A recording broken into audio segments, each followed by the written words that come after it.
Segunda carta del apóstol Pedro, capítulo 1, verso 10. Le voy a leer la Reina Valera contemporánea.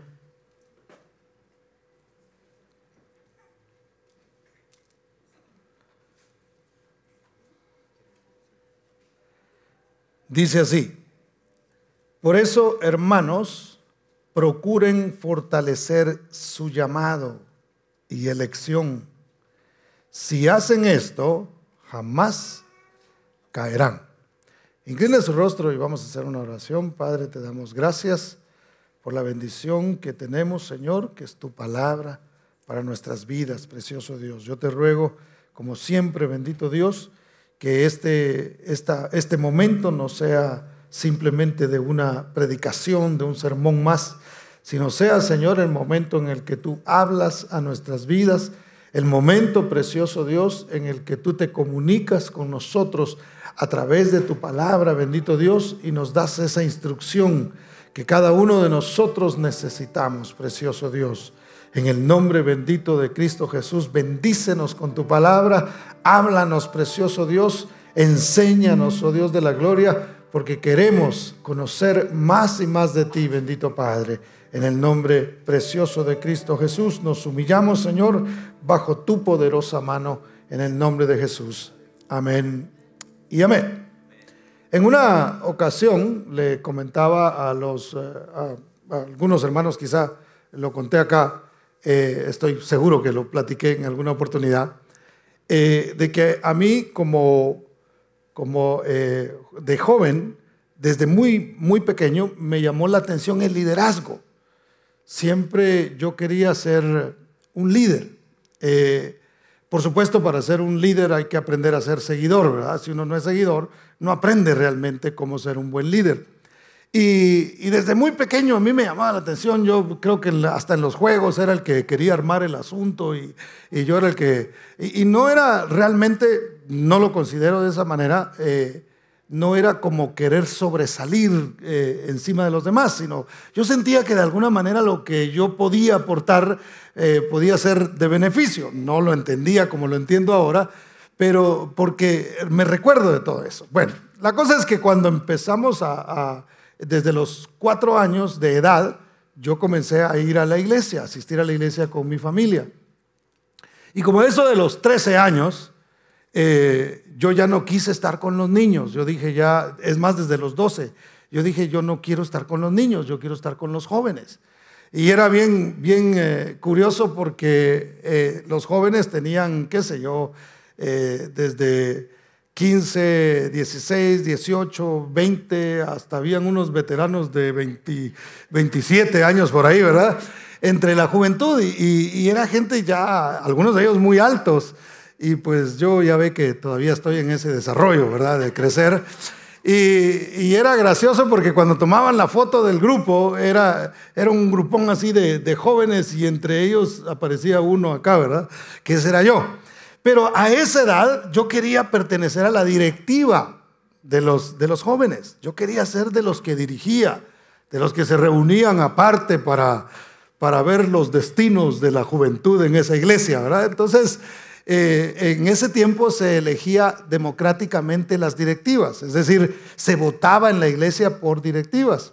Entonces yo lancé mi campaña y me postulé para ser vocal porque de director no me hubieran puesto, de presidente, ¿verdad? Pero yo quería ser, por lo menos quería ser un vocal. Y me recuerdo que la gente empezó a votar y votaban y de plano veían los candidatos ahí.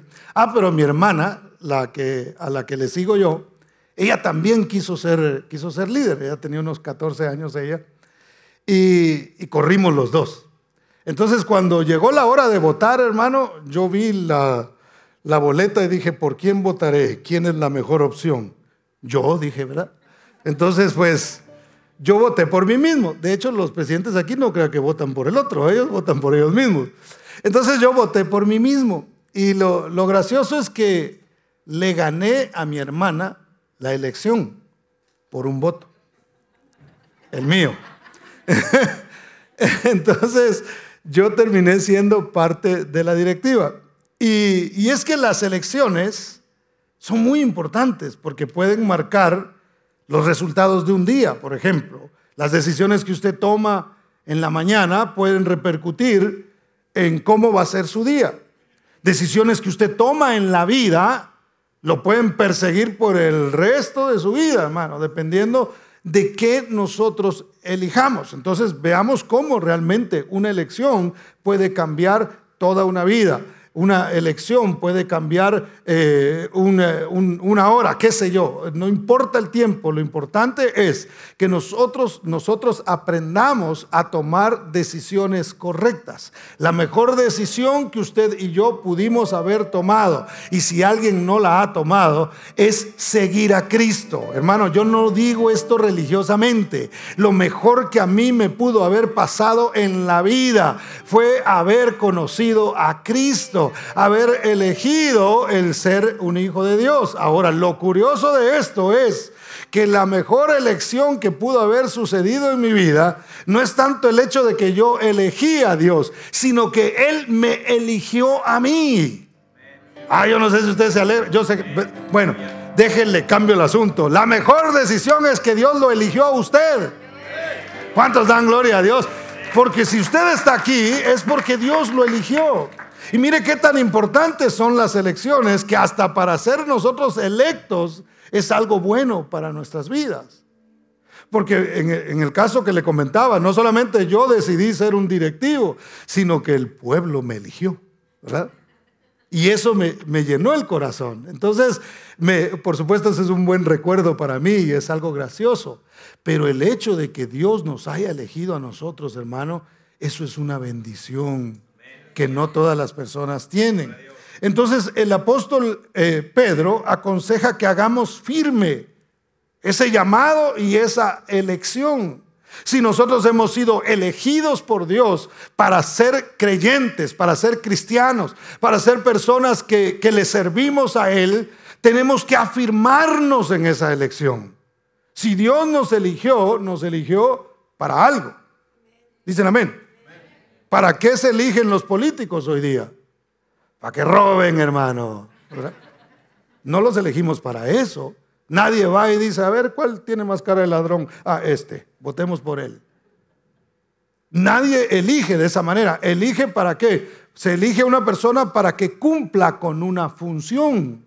Entonces, si Dios lo eligió a usted, no de manera democrática, sino por su amor, por el puro afecto de su voluntad, Él lo eligió a usted, lo eligió con un propósito, para que usted se aparte de las tinieblas, usted y yo nos apartemos de las tinieblas, para que usted y yo dejemos de servir al mundo, dejemos de servir a Satanás y de ser esclavos del pecado, para convertirnos en gente que vivimos en libertad, que vivimos en gozo, que vivimos en esperanza, hermano. Dios nos eligió a nosotros para vivir de la manera que Él dijo que teníamos que vivir. ¿Cuántos dan gloria al nombre del Señor?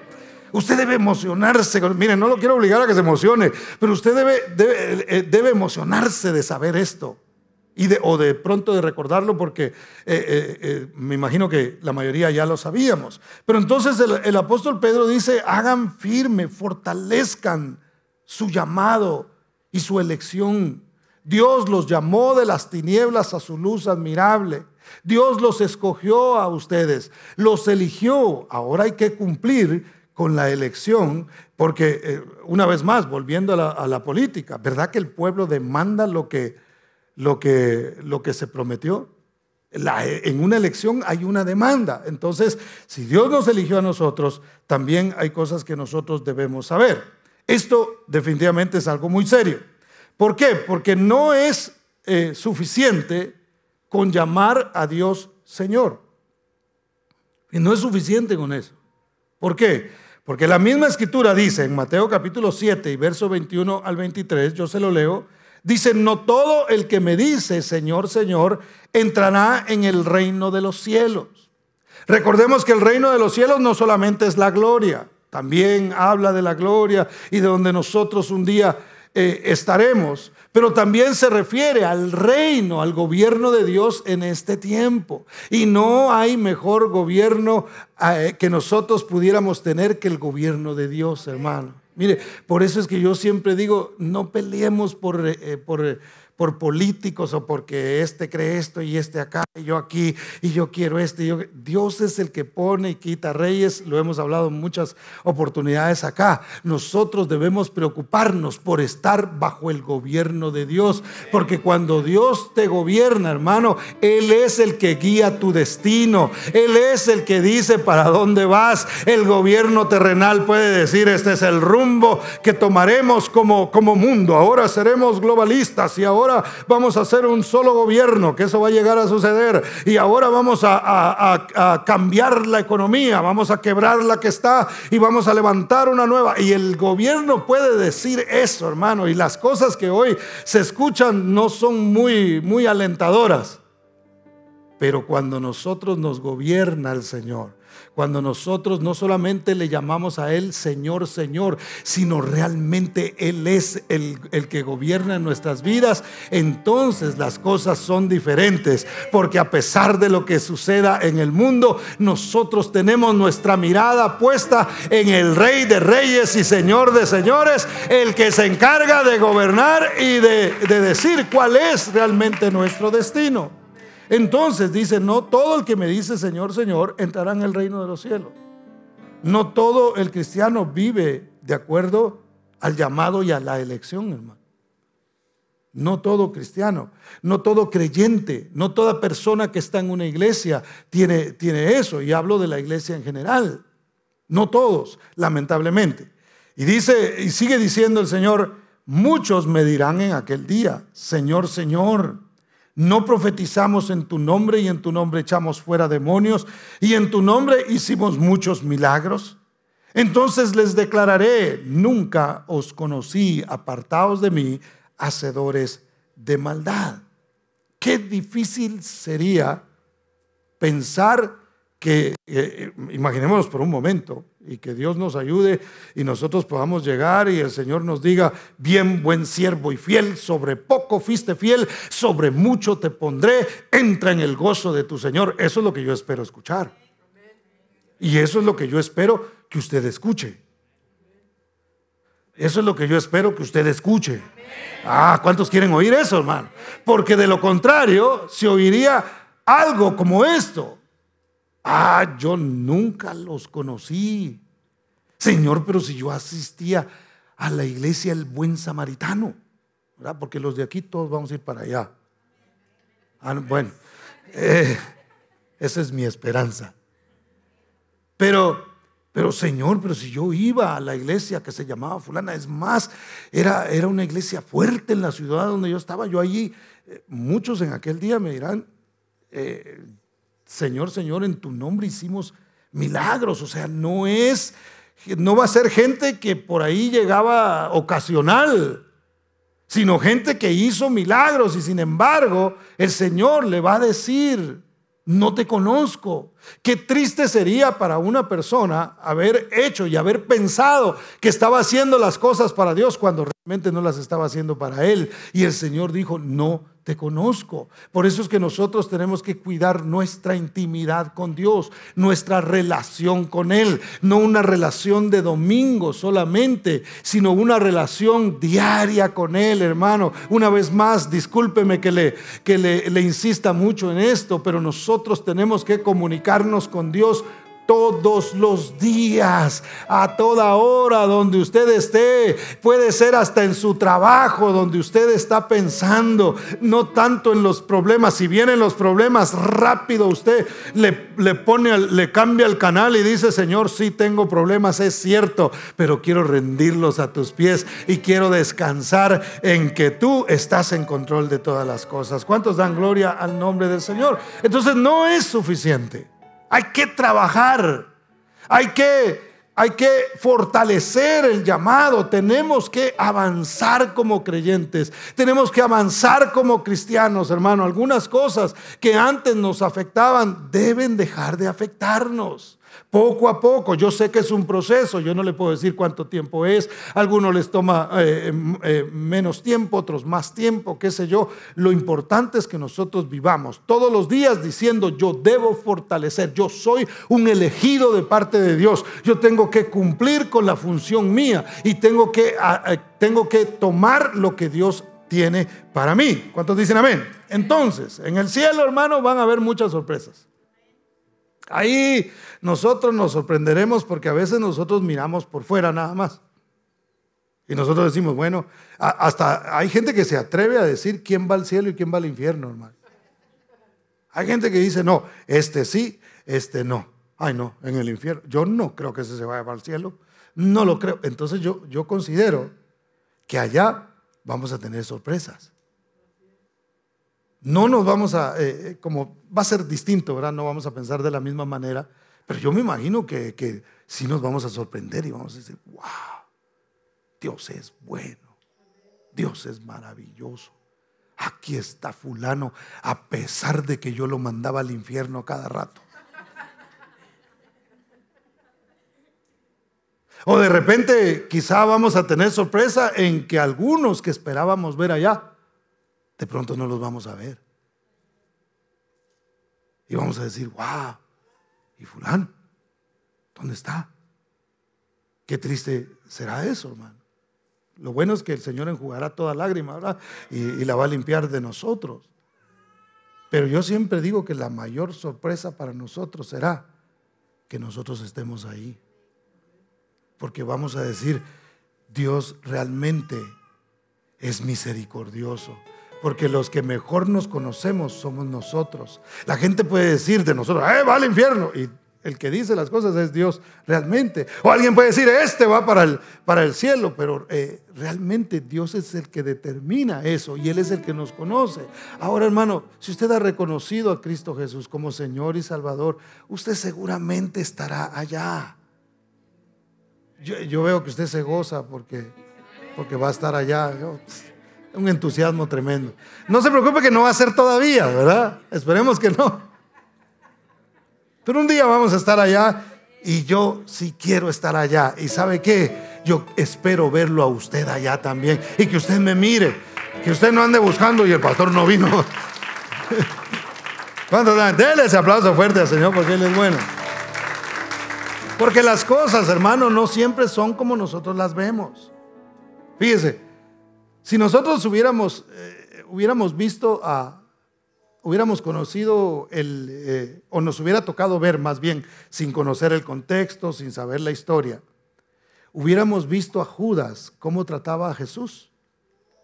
¿Qué hubiera pensado usted? Por ejemplo, está Jesús en el Getsemaní y de repente aparece Judas y llega y le da un abrazo. No dice la Biblia que lo abrazó, dice que lo besó y le da un beso. Usted y yo, viendo eso, ¿qué hubiéramos pensado? ¡Wow! Ese Judas sí ama al Señor de verdad. ¿Vieron el beso que le plantó? Tremendo. Lo debe amar incondicionalmente, porque no conocíamos lo que había dentro de Judas. ¿Cierto o no? De hecho, la palabra adorar, que es la palabra griega proskuneo, significa besar. Aunque el beso que él le dio no era de adoración, porque era otro tipo de beso que tiene que ver con otra clase de afecto.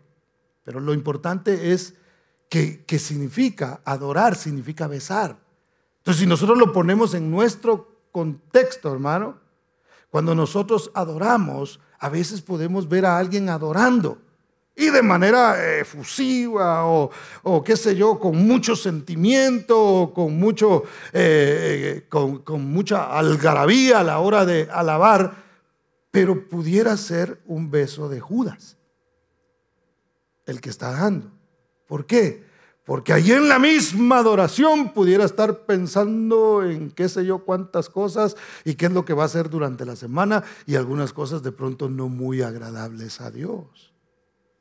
¿Sí me doy a entender en lo que le quiero explicar? Entonces nosotros podemos a veces juzgar por lo que nosotros vemos y decir, este sí, porque yo lo veo adorando en la iglesia. Y tal vez es beso de Judas.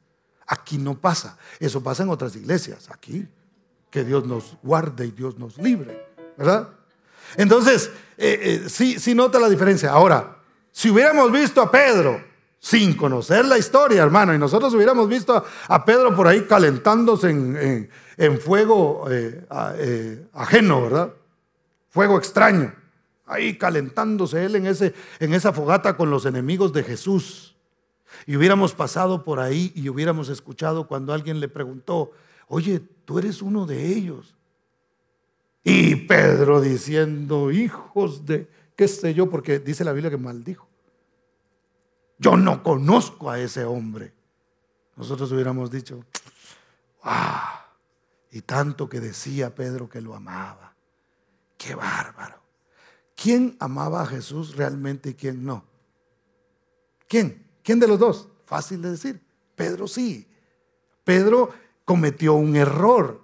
Eso que hizo no estuvo bien. Pero a él le dolió en su corazón, al punto que cuando Jesús le llegó a preguntar: Simón, hijo de Jonás, ¿me amas? Le preguntó 3 veces y él le decía: sí, Señor, te amo. Y de esas veces que uno está diciendo: te amo, sí, pero acabas de cometer un error, sí, perdóname, de veras, pero te amo. Yo les conté en una oportunidad que mi hija estaba un día, no me dejaba ver la tele, ¿verdad? Yo estaba sentado frente, cuando yo miraba televisión, hermano, porque ahora no da tiempo, pero yo me sentaba, cuando llegaba al trabajo me sentaba en un lugar que hasta el asiento ahí iba así como para abajo, ¿verdad? Ahí me sentaba yo y me ponía a ver televisión y mi hija se puso a jugar y pasaba enfrente y no se quitaba. Entonces yo vi un muñeco de ella y se lo aventé, pero era un elmo, era un muñeco de peluche. Y ese tenía unos ojos así, hermano, bien grandotes. Y que le pega un ojazo en la cabeza, hermano, a la nena y empieza, aquí está, todavía se acuerda. Y va que se acuerda, a ver, no le afecté la memoria, gracias a Dios. Y me acuerdo que la golpeé, fue un error que yo cometí.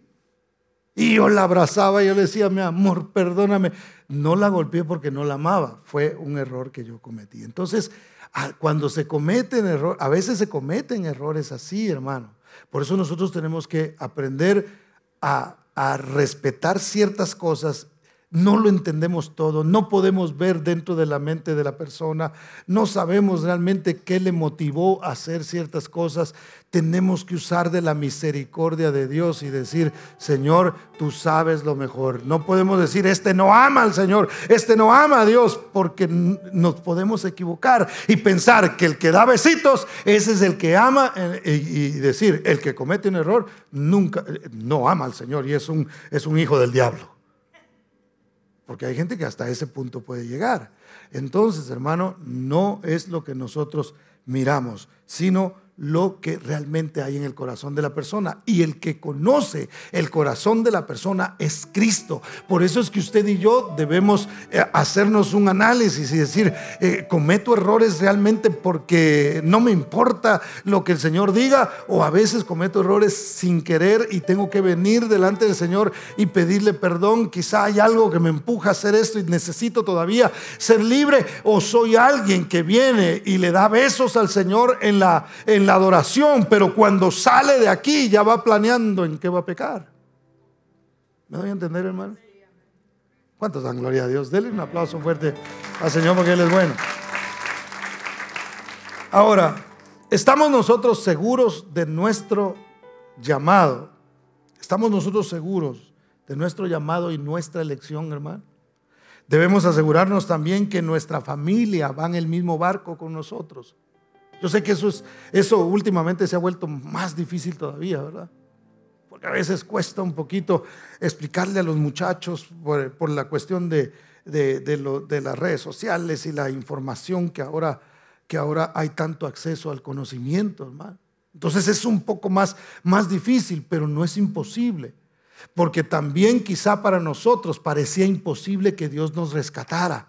Vivíamos una vida que nadie se imaginó que nosotros un día íbamos a estar en una iglesia sirviendo. Nadie se imaginó que íbamos a ser personas no que asistían a la iglesia simplemente de vez en cuando o en Semana Santa o para Navidad, sino personas que realmente buscaran de Dios. Muchos no se imaginaron, nosotros mismos quizá no lo pensábamos, pero Dios en su misericordia nos levantó, nos rescató, nos limpió, nos sacó de las tinieblas, nos puso en su luz admirable con un propósito, nos eligió y lo entendimos y ahora estamos aquí. Y si lo hizo con nosotros, lo puede hacer con nuestros hijos, lo puede hacer con nuestros familiares, aunque no parezca, hermano.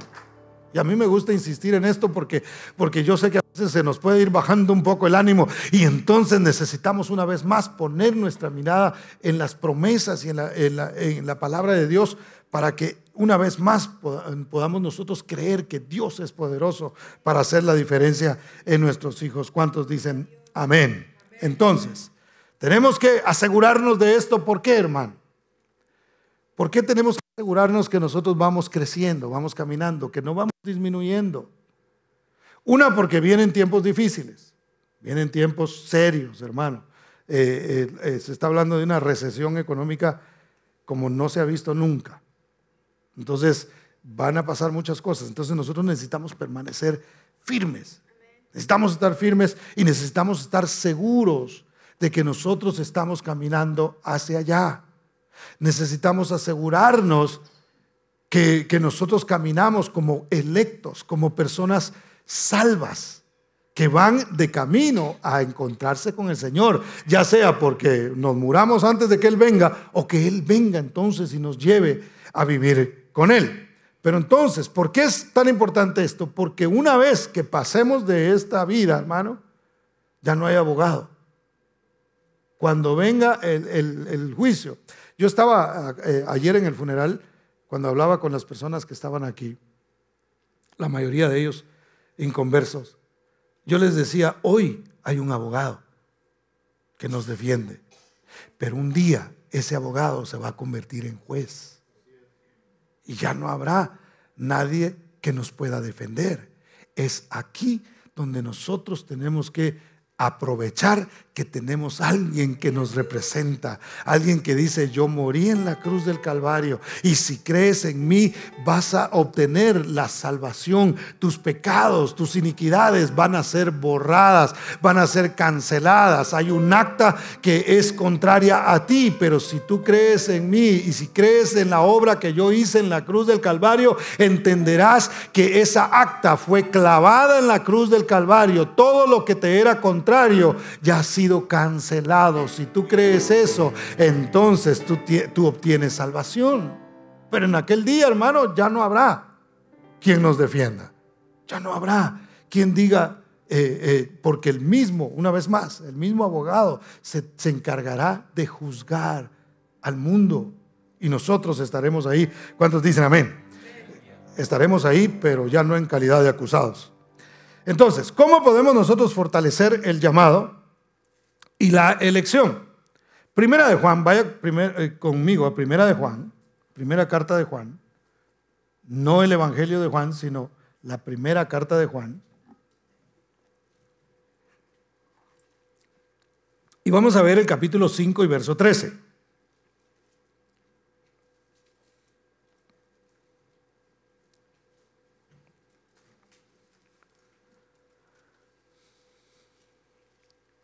Hay que fortalecerse en el llamado. ¿Cuántos llamados hay aquí? ¿Cuántos electos hay aquí? Que el Señor los eligió. Elegidos por Dios. Primera Juan 5:13 dice: les he escrito estas cosas a ustedes, los que creen en el nombre del Hijo de Dios, para que sepan que tienen vida eterna. Es decir, Juan le escribe a la iglesia, y note que esto no es ni siquiera a personas que no conocían de Dios, sino que se lo escribe a creyentes. Dicen: ustedes deben saber que ustedes tienen vida eterna. Nosotros tenemos que entender que somos seres eternos. ¿Cuántos seres eternos hay aquí? Y lo interesante de esto es que nosotros tenemos vida eterna. Porque hay gente que va a resucitar en aquel día, pero para muerte.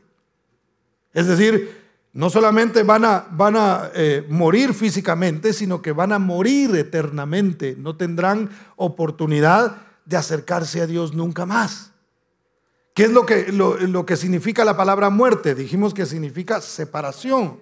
Cuando alguien muere físicamente, el alma y el espíritu se separan del cuerpo, hermano. Y entonces ese cuerpo queda inerte y no tiene absolutamente nada de vida en él. Entonces, cuando venga la muerte segunda, de la que habla la Biblia, entonces cuando sea ese juicio, muchos despertarán simplemente para darse cuenta que morirán eternamente. Es decir, no habrá oportunidad de acercarse a Dios. Nosotros tendremos vida eterna. ¿Por qué? Porque estaremos eternamente en la presencia de Dios, y Él nos ha dado a nosotros esa promesa, y esa vida estará en nosotros para siempre. ¿Cuántos dan gloria al nombre del Señor, hermano? Mire, y no estaremos sujetos a lo que hoy nosotros estamos sujetos. No habrá enfermedad, no habrá ahí que tengo que estar peleando, hermano, que tengo que estarme inyectando esto, que tengo que estar tomando estas pastillas, que tengo que estarme y ya fui a que me aumenten los lentes porque ya no mucho Miraflores, ¿verdad? No vamos a tener esos problemas, hermano. Tendremos un cuerpo perfecto. Yo pensé que se iba a alegrar más, pero bueno, está bien. Haga ejercicio a ver hasta dónde llega. Pero entonces, veamos 3 herramientas rápidamente, 3 herramientas que podemos aprender del apóstol Juan. Y lo primero que nosotros debemos tener en mente todos los días, hermano, es el testimonio del Espíritu Santo. Lo que nos dice el Espíritu Santo a nosotros. El Espíritu Santo es muy importante en nuestras vidas. ¿Sabía usted eso? De hecho, Jesús dijo: yo me voy, pero no los voy a dejar huérfanos. Les voy a dejar al Espíritu Santo, para que continúe revelándoles al Padre. Por eso dice: no los voy a dejar huérfanos. Y mire lo que dice 1 Juan 4:13. ¿Lo tiene? Me dice amén. 1 Juan 4:13. Dice: en esto conocemos que permanecemos en Él, y Él en nosotros, en que nos ha dado, ¿qué? De su Espíritu. ¿Usted tiene del Espíritu de Dios? ¿Cuántos tienen el Espíritu de Dios aquí, hermano? Ay, hermano, pero yo no hablo en lenguas. No importa si no hablo en lenguas, porque algunos piensan que solo los que hablan en lenguas tienen el Espíritu, y eso no es así. El Espíritu se recibe a través de la palabra de Dios, hermano. Es cierto el bautismo en el Espíritu Santo y que algunos reciben de algunos dones, eso también es verdad. Pero el Espíritu se recibe por medio de la palabra de Dios. Por eso le hablo del testimonio. Cada vez que yo escucho la palabra de Dios, cada vez que yo pongo atención a la palabra de Dios, la palabra de Dios es espíritu y es vida. Cuando yo entiendo la palabra de Dios, esa vida viene a mí, ese espíritu viene a mí. Por eso es importante la asistencia a la iglesia, porque nosotros aquí estamos inyectando, si pudiéramos decir de esa manera, el espíritu de Dios a través de la palabra del Señor. Por eso es importante que usted lea su Biblia, por eso es importante que usted tenga devocionales, porque usted está recibiendo espíritu cada vez que usted cree a la palabra del Señor y la estudia. ¿Cuántos dicen amén, hermano? Entonces el Espíritu de Dios, ¿qué hace? Nos da a nosotros el testimonio. Nosotros sabemos que permanecemos en Él porque el Espíritu Santo de Dios está en nosotros. Cuando usted va a hacer algo que es indebido, hermano, usted y yo nos dirigimos de repente o estamos tentados a contestar de una manera no cristiana, hermano. Y hay algo que rápido interviene en nosotros y nos dice: tú eres cristiano. Ese es el Espíritu. Si usted le da y como el periquito aquel, no siento nada, entonces hay que preocuparse. Necesitamos espíritu. Necesitamos más del Espíritu de Dios. ¿Para qué? Para que cuando nosotros nos enfrentemos a algo, esa voz dentro de nosotros nos diga: tú eres hijo, tú eres elegido, tú eres un llamado. Tú no puedes actuar de la misma manera que actúa el mundo. Tú no puedes actuar de la misma manera que actúa tu vecino. Tú eres un elegido, eres un hijo. Tienes el Espíritu de Dios en ti que te guía, que te dice lo que debes hacer. ¿Cuántos dan gloria al nombre de Cristo Jesús? Y fíjese, Romanos, denle ese aplauso fuerte al Señor. Romanos 8, 14 al 22, yo se lo leo, dice así: porque todos los que son guiados por el Espíritu de Dios, estos son ¿qué? Hijos de Dios. Ahí está en la pantalla, usted lo puede leer. Porque todos los que son guiados por el Espíritu de Dios, estos son hijos de Dios. Pues no habéis recibido el espíritu de esclavitud. Nosotros no tenemos espíritu de esclavitud. Por eso no debemos ser esclavos. Por eso tenemos que renunciar a todo aquello que de pronto nos lleve a cometer cosas que nosotros después nos sentimos mal. Es decir, no, hombre, ¿para qué hice eso? ¿Y por qué dije otra vez esto? ¿Y por qué hablé de esta manera? Y a veces nos sentimos mal de esa manera. El Señor no nos ha dado a nosotros un espíritu de esclavitud para estar sometidos a esas cosas, sino que Él nos ha dado el espíritu de adopción. ¿Qué es lo que dice la palabra? Pues no habéis recibido el espíritu de esclavitud para estar otra vez en temor, sino que habéis recibido el espíritu de adopción, por el cual, clamamos: Abba Padre. ¿Y qué significa Abba Padre? ¿Qué significa Abba Padre, hermano? A ver, un valiente. Significa Daddy. Eso es lo que quiere decir. Daddy. Por eso yo creo que nadie debería estarle diciendo Daddy a ningún ministro, porque le está diciendo Abba. Aquí entre paréntesis, eso está mal hacerlo. Si es su papá biológico, dígale como usted quiera, porque es su papá biológico. Pero cuando usted se va a dirigir a alguien que no es su papá, y usted le va a decir algo como eso, usted le estaría diciendo Abba. Y Abba significa papi. Es como decirle a Dios papito, hermano. Es un nivel de confianza.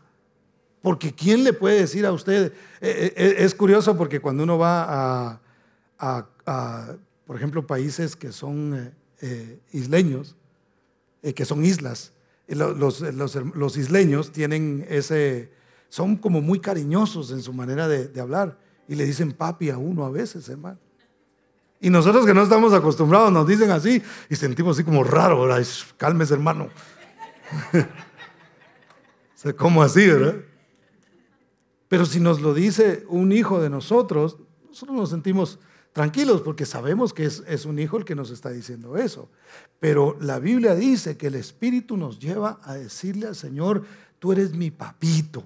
Tú eres mi papi, tú eres mi daddy, tú eres mi Señor, mi Salvador, tú eres todo para mí. Tú me das, el Espíritu Santo me da a mí ese testimonio de que yo puedo acercarme a Él con confianza. Aunque yo haya fallado, yo puedo venir delante de Él y no verlo como el Dios que me va a destruir, sino que lo puedo ver como el Dios que va a decir: véngase, mi hijo, le voy a volver a enseñar, le voy a decir, mire, va a haber una consecuencia de eso que usted hizo, pero no se preocupe, que eso también es parte del amor que yo le tengo a usted, porque Dios es un Dios que disciplina por amor, hermano. Aún la disciplina de Dios es muestra del amor que nos tiene a cada uno de nosotros. ¿Cuántos dan gloria al nombre del Señor? Entonces, hermano, mientras más nos ocupemos en las cosas espirituales, más testimonio tendremos de parte de Dios, porque somos hijos de Dios. Mire, ¿de qué temeremos? Yo sé que la mayoría de ustedes de pronto no ven noticias y no se enteran de muchas cosas. Pero de veras, cuando yo veo las noticias y veo lo que se pronostica para el mundo, yo digo: pero yo tengo un papi que Él se encarga de las cosas. Pero yo tengo un Dios que Él está en control de todos nosotros. No deja de venir así como cierto temorcito a veces, ¿verdad? Pero luego pensamos en el espíritu de adopción en lugar del espíritu de esclavitud, y entonces decimos, no, nosotros no tenemos que estar en temor, nosotros tenemos que estar en fe en Cristo Jesús, y que Dios nos ha entregado a nosotros todas las cosas en el Señor. ¿Cuántos dicen amén? Denle ese aplauso fuerte a Cristo, porque Él es bueno. Entonces, hermano, como elegidos debemos ocuparnos en nuestra salvación. Ocúpese en su salvación, hermano. Si usted se ocupa mucho en otras cosas, bájele un poquito a eso en lo que usted, o algunos ni siquiera se ocupan, sino que solo se preocupan. En lugar de mantenerse ocupados, se mantienen preocupados. Entonces mejor ocupémonos. ¿Verdad que cuando usted está sin hacer nada, piensa en un montón de cosas? Y a veces, como dijo alguien por ahí, mente desocupada, oficina del diablo, dijo. Y otro lo puso más feo, dijo basurero del diablo, dijo. Porque ni oficina tiene el ingrato. Pero entonces, cuando nosotros estamos así como muy desocupados, hermano, como muy relajados, entonces damos lugar a que muchas cosas pasen en nuestra mente. Pero cuando nosotros nos ocupamos en lo que es la salvación, en lo que nosotros debemos hacer, nos mantenemos siempre, hermano, creyendo que Dios es nuestro Padre, nuestro Señor, nuestro Salvador. El Espíritu Santo es importante. Cuando usted viene aquí, usted recibe del Espíritu de Dios. Cuando usted ora, usted recibe del Espíritu de Dios. Cuando usted lee su Biblia, hermano, mire, aunque sea, suscríbase a una de esas aplicaciones que le mandan un verso diario para que usted tenga ahí alimento, y hágalo con esa intención, no solamente de cumplir y decir, bueno, ya leí religiosamente mi verso del día, sino que usted diga, Señor, yo quiero que tú me hables por lo menos a través de ese verso. Si de pronto estoy muy ocupado ese día, por lo menos me voy a tomar un tiempecito para analizar y meditar en ese verso que estoy recibiendo. Número 2, ¿en qué más hay que ejercitarse uno, hermano? ¿Qué otra herramienta tenemos?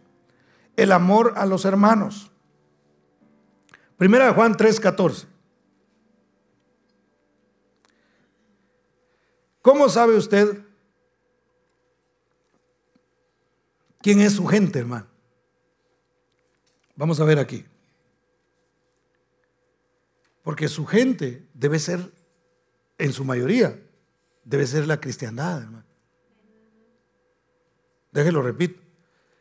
La mayor parte de amigos que usted debe tener deben ser cristianos. Yo no estoy diciendo que deje a todos los que no son cristianos, pero estoy diciendo que la mayoría de amistades que usted debe tener deberían ser cristianos. Primera de Juan 3:14 dice así: nosotros sabemos que hemos pasado de muerte a vida. ¿En qué? En que amamos ¿a quiénes? A los hermanos. Y yo vuelvo a la carga, hermano, porque a veces tenemos más amor por la gente de afuera, que no hay que dejar de amar a la gente de afuera. No estoy diciendo eso, pero a veces, hermano, tratamos muy mal a los de adentro. No sé si me voy a entender. Fallan los de afuera, bueno, pues eso está bien. Falla uno de adentro y ahí quédate, pecador. De hecho, yo le he contado de lugares donde a la gente pecadora la sientan en la última silla, hermano. Nosotros vamos a dejar de implementar eso. Ay, así van a... Ni cuenta se dieron algunos.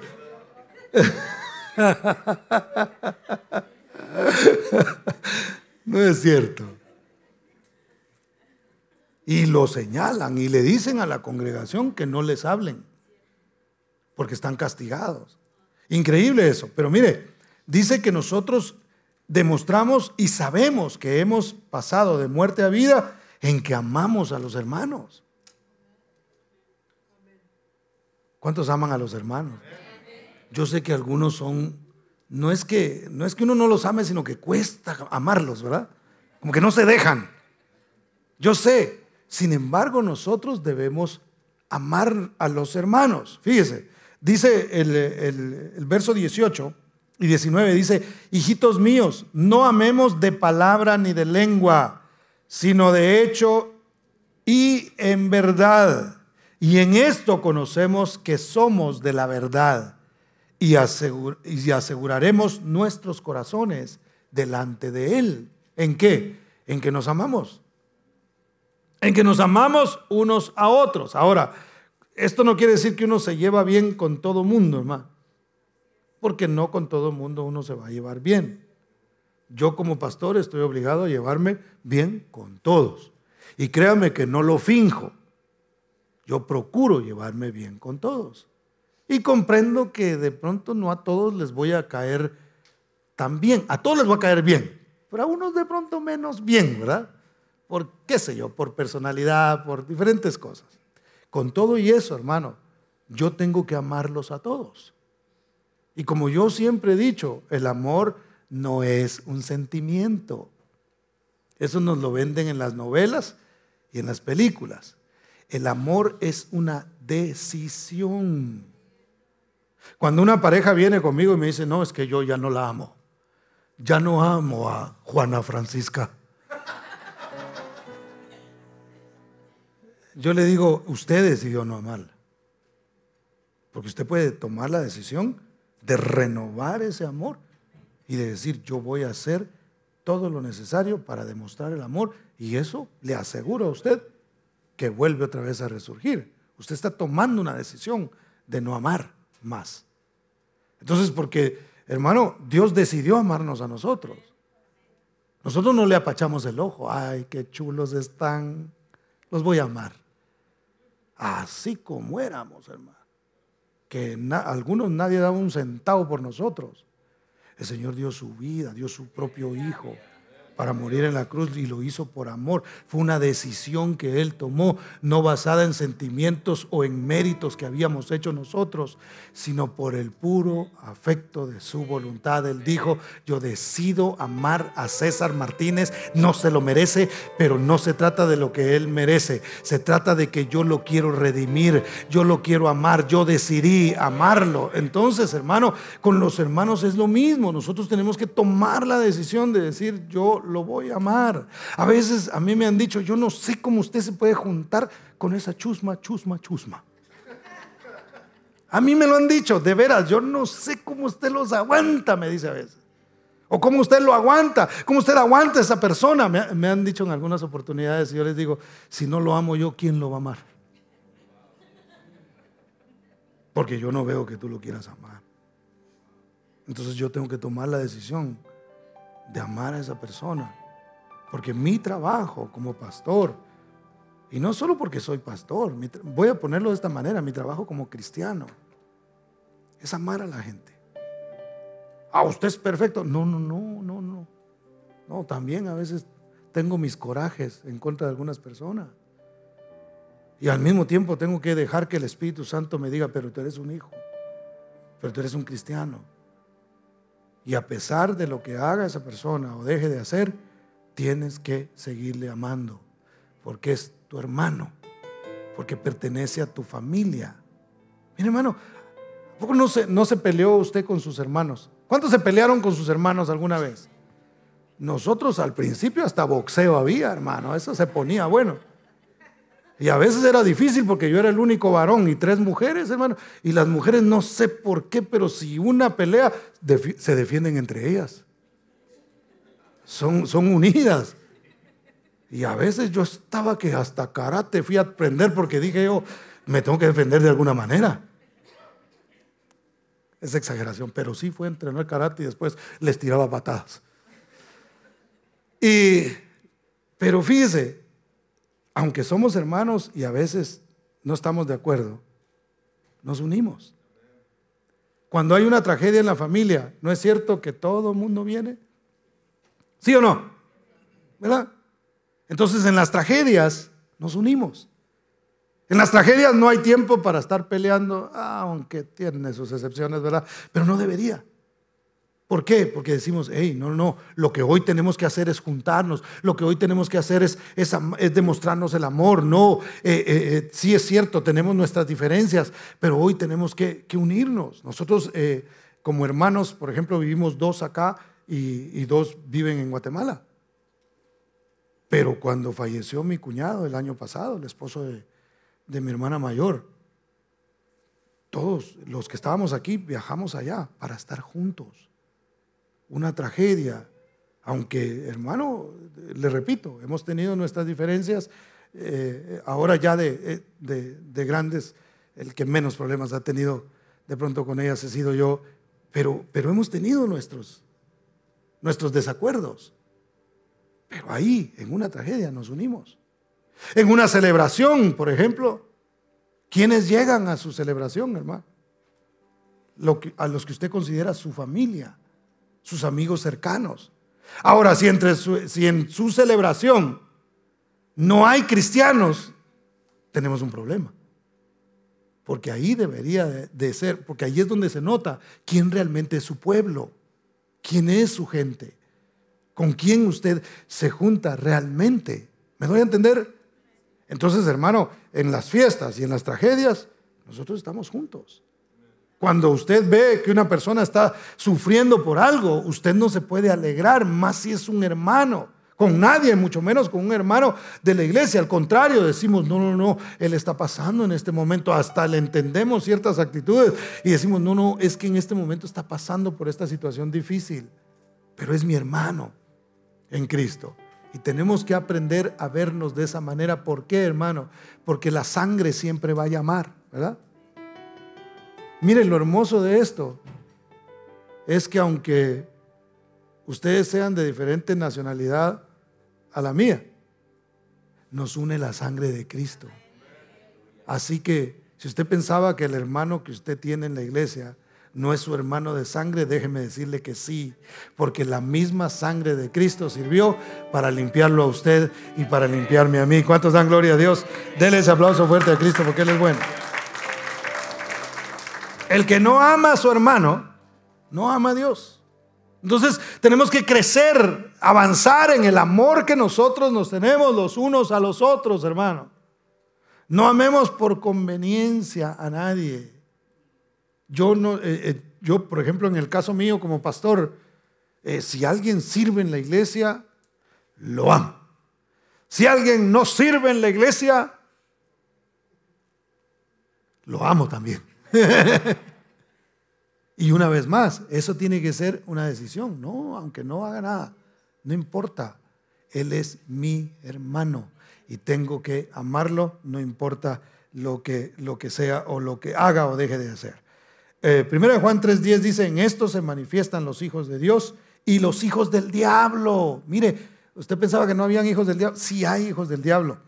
Todo aquel que no hace justicia y que no ama a su hermano no es de Dios.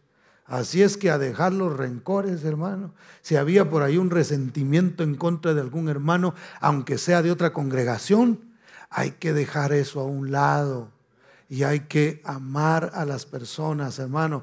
Aunque no lo amen a uno. Yo a veces me he encontrado con personas que de pronto tuvimos algún desacuerdo como cristianos. Y me los he encontrado y honestamente me ha dado mucho gusto verlos. Y los he abrazado y he procurado en mi corazón abrazarlos de verdad. Que no sea un, ay, qué bueno que lo veo. Porque a veces puede pasar así.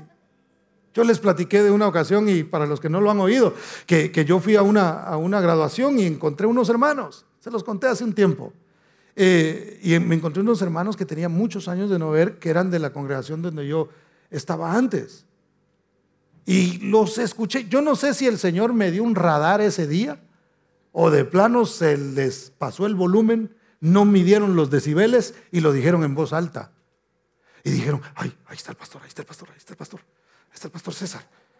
Y empezaron a caminar para otro lado, hermano. Y cuando yo oí esas voces que decían eso, con más ganas los fui a perseguir, hermano, yo detrás de ellos. Porque uno así debe responder, y no para fastidiar. Tenemos que hacer una diferencia. Esa fue una oportunidad para mí, para enseñarles a ellos cómo realmente nosotros debemos actuar y que somos hermanos, no importa si no estamos en la misma iglesia. Somos hermanos, nosotros no estamos en competencia con nadie, pertenecemos a una familia. Les repito, en el cielo no estará un lugar. Aquí los de ven y ve, por favor. For those English only, come and see.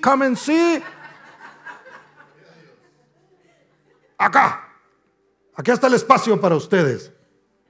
Seremos un solo pueblo, un solo cuerpo en Cristo Jesús. Denle ese aplauso fuerte al Señor porque Él es bueno. Número 3 y último, creer en la palabra, hermano. Debemos creer en la palabra de Dios. Eso es importante. ¿Por qué? Una vez más, porque hay muchas palabras que pasan, muchas frecuencias están pasando todos los días, hermano. Usted oye diferentes personas hablar. Usted va a oír si usted mira televisión, va a oír ateos hablando ahí y diciendo que Dios no existe, o haciendo alusión a ciertas cosas, o hablando mal en contra del evangelio. Usted va a oír muchas de esas cosas. Usted va a estar en su trabajo y va a tener creyentes quizá ahí, o personas que no creen en Dios, que van a hablar negativismo y un montón de cosas, y van a decir diferentes palabras que van a venir y van a entrar en su mente. Todo eso es como si usted estuviera consumiendo algo, usted estuviera comiendo algo. Entonces eso le puede causar a usted una indigestión espiritual. Si eso existe, es para que lo entendamos. Eso le puede causar a usted problemas si usted no lo contrarresta con un alimento que realmente usted necesite. Usted debe aprender a desechar ciertas cosas que el mundo dice, por muy ciertas que parezcan, hermano. Porque aún las personas que hoy se dedican a decir, miren, Dios no existe, miren, es que esto nos dice la ciencia, esto nos dice esto nos dice lo otro, y comienzan a explicar un montón de cosas, hermano. Le comentaba al liderazgo el otro día que vi un video que me encantó, porque era un hombre que estaba evangelizando en la calle, y le decían, es que Dios no existe. Y le decían, este hombre les contestaba a ellos y les decía, entonces, ¿tú alguna vez sabes de un libro que se escribió él solo? Y él pensó que le iba a hablar de la Biblia. Le dijo, ¿tú sabes de un libro que se haya escrito solo, sin autor? Así como que, de repente se escribió él solo. Entonces le dijo, no existe ningún libro que se haya escrito solo.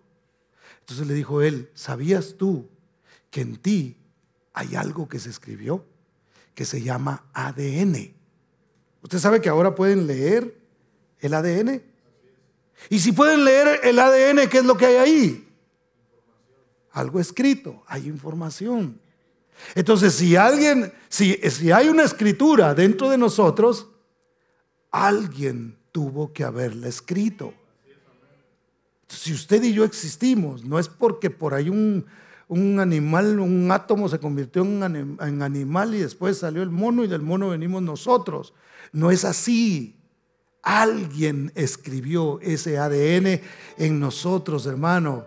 Por eso es que la Biblia dice, y el salmista decía, mi embrión vieron tus ojos, y en tu libro estaban escritas todas aquellas cosas que fueron luego formadas, sin faltar una sola de ellas. ¿De qué estaba hablando? Estaba hablando del ADN, donde Dios escribió lo que en nosotros iba a suceder, cómo nosotros íbamos a ser. Él escribió en nosotros. Entonces, ¿qué significa, hermano? Que Él ha escrito en nosotros, que Dios es verdadero, que Dios es la palabra se hizo carne y habitó entre nosotros. Ahora, en esa información, hermano, que está dentro de nosotros, hay muchas cosas que también hemos heredado de nuestros padres, que también quedaron ahí de alguna manera, hermano. Las heredamos por la caída del hombre.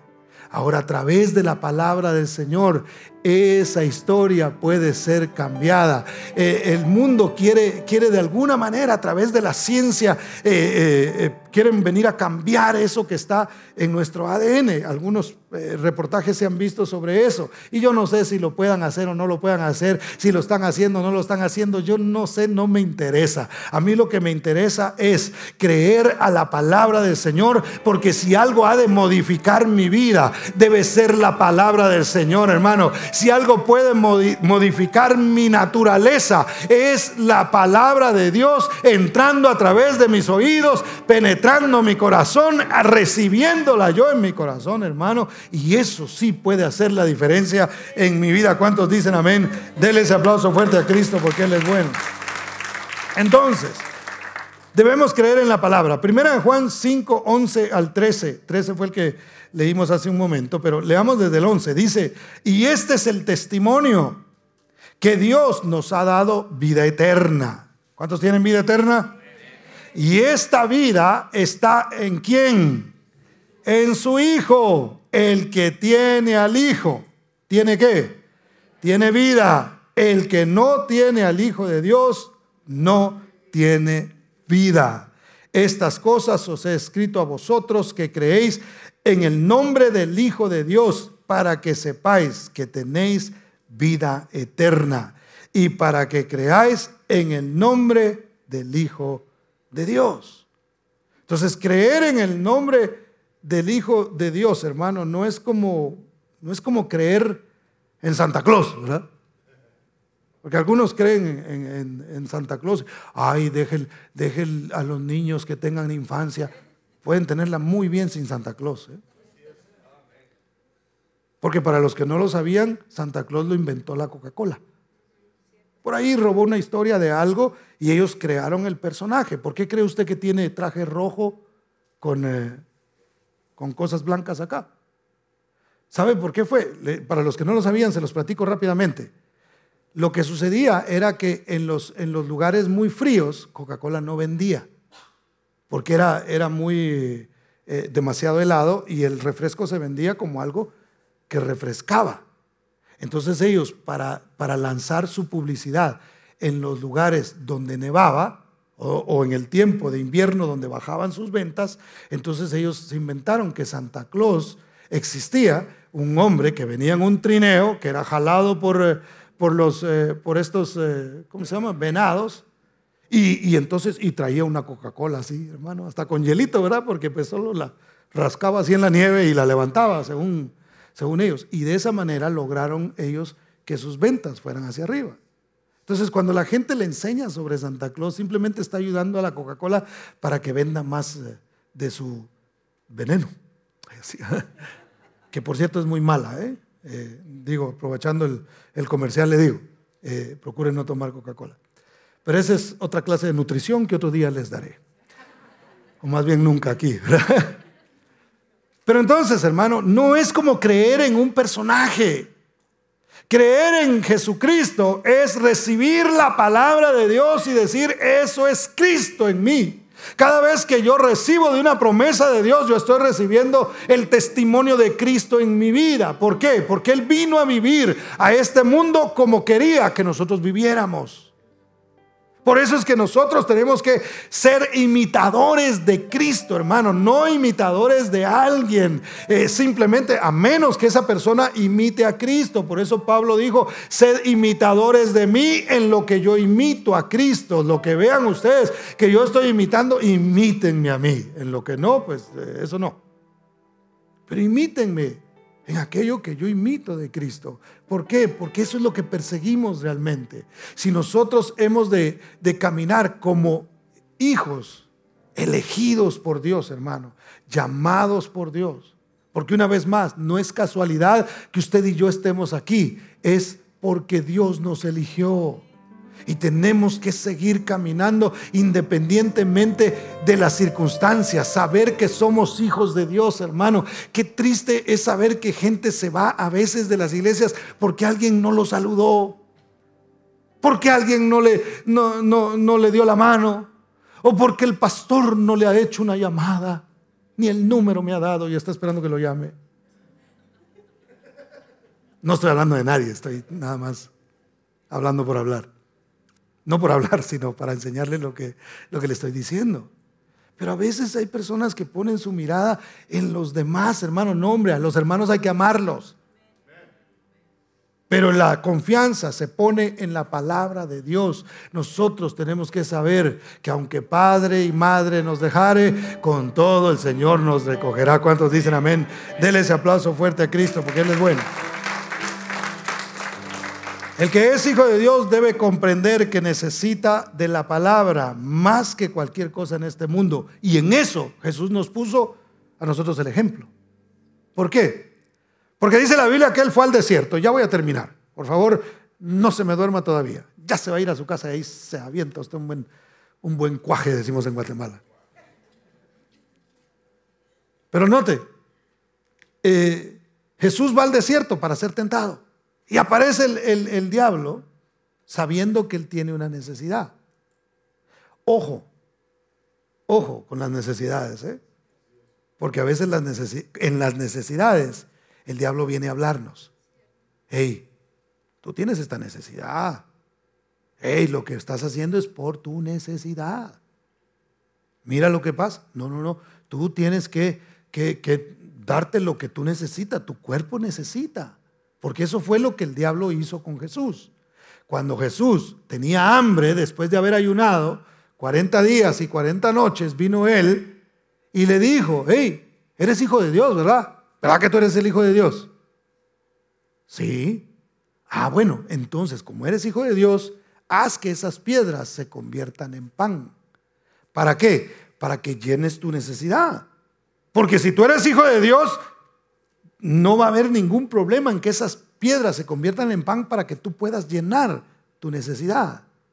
Y la respuesta de Jesús, una vez más, no fue reprender al diablo, no fue poner a echarlo fuera y fuera de aquí, sino que le dice: escrito está, no solo de pan vivirá el hombre, sino de toda palabra que sale de la boca de Dios. Note, hermano, escrito está. O sea, le dijo: ya está escrito. Entonces, cuando venga, hermano, la necesidad a nuestras vidas, cualquiera que sea, el enemigo va a querer aprovechar esa necesidad para decirnos: ¿eres hijo de Dios? Sí, amén, estabas diciendo allá en la iglesia cuando preguntaron, ¿verdad? Ahora tienes una necesidad, ahí está la oportunidad de resolverla. Resuélvela de esta manera, aunque desagrades a Dios, porque al fin y al cabo Dios no te está resolviendo el asunto ahora. Pero el Señor respondió de la manera que quería enseñarnos a nosotros a responder en una necesidad. Hey, no solo de pan vive el hombre, vive también de toda palabra que sale de la boca de Dios. Dicen que va a haber una escasez de alimentos, hermano. Es gloria a Dios. Hasta aprovechamos y bajamos un poquito de peso. Digo, aprovechando el viaje. Ese es un chiste, pero de repente va a haber una escasez. Ahora, pero ¿cuál es el problema? Porque no solo de pan vive el hombre. Dios se alimenta a las aves. Le aseguro que algo vamos a comer nosotros. Yo no sé cómo le vamos a hacer, pero comida va a haber. Pero debemos entender, y cuando vengan a decirnos, viene una escasez de alimentos, y viene, yo no sé cuántos han oído eso en las noticias, han oído varios de eso. Se viene una escasez terrible de alimentos y de muchas cosas. Van a hacer falta muchas cosas, hermano.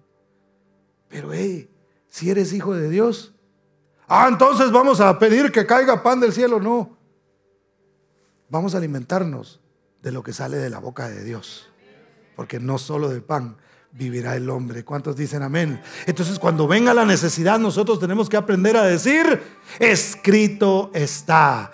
Esto y esto es lo que el Señor ha dicho. Si el Señor ha dicho: no te dejaré ni te desampararé, eso es alimento para mí. Siempre te sostendré con la diestra de mi justicia. No dijo cuando haya situaciones difíciles o cuando no existan ellas. Él dijo simplemente que eso sucedería. Entonces, no importa lo que pase en el mundo, nosotros descansamos en las promesas de Dios y nos alimentamos de la palabra de Dios y decimos: escrito está. Por eso es importante conocer la Escritura. Por eso es importante conocer las promesas de Dios, para que cuando vengan esos momentos, hermano, nosotros no estemos dispuestos a empezar a orar por piedras para que se conviertan en pan,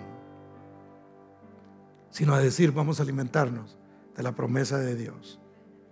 Él dijo: ven las aves, no trabajan ni se ponen a hacer nada, y Dios las alimenta.